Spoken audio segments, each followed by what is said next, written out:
si una persona jurídica entrega a lo largo del año el documento soporte de nómina electrónica, si se lo transmite a la DIAN, vamos a entender así. Y luego al final del año también entregará el formato de información exógena 2276 con el detalle de los pagos por rentas de trabajo. Eso al final no provoca que la persona jurídica esté entregando dos veces la misma información innecesariamente.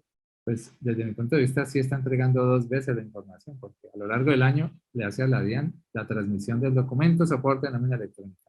Y eso lo exigen por lo que dice un parágrafo del 616-1, de que la DIAN iba a integrar dentro del gran sistema de facturación electrónica la exigencia de esos otros documentos equivalentes.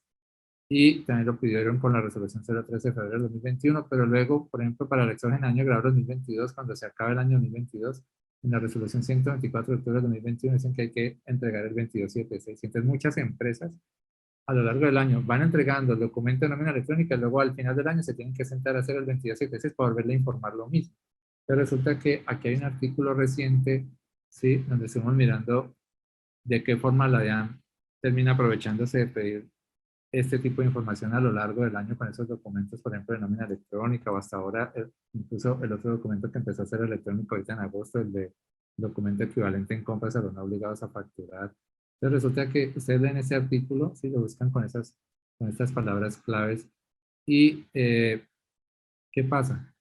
Por ejemplo, hay personas naturales que a lo largo del año sí tienen nómina y sí se van a deducir ese costo gasto en la declaración de renta, entonces les dicen entreguen el documento de nómina electrónica a lo largo del año, pero justo esa persona natural al final del año no tiene que entregar exógeno, porque es una persona natural que no tiene 500 millones de ingresos. Entonces sí va a suceder que ciertos reportantes del documento de nómina electrónica le hacen llegar a la DIAN información que la DIAN no obtenía con la información exógena, porque son personas naturales que tienen empleados que sí se los van a deducir en la renta, pero que no entregan exógena. Entonces, ese es un caso especial allí.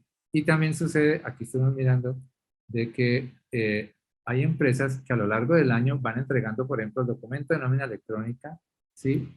Y también van entregando el documento soporte en compras a los no obligados a facturar, y al final del año tendrían la tarea de hacer adicionalmente los reportes de exógeno al 2276, al 1001.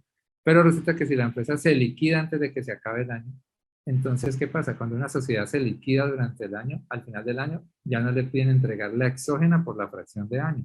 ¿Listo? Eso lo destacamos aquí. Dice, en todo caso, advertirse que es posible, por ejemplo, que un empleador de persona jurídica que fue elaborando a lo largo del año los documentos de soporte de nómina electrónica y que al final del año hubiera tenido que entregar los archivos de información exógena tributaria, sea un empleador que se liquide o muera antes de que finalice el año fiscal. Entonces, ¿qué pasa cuando una persona jurídica se liquida, una persona natural se muere y ya al final del año ya no tiene que entregar exógena? Resulta que las normas que exigen la información exógena no le van a pedir la información exógena por la fracción de año.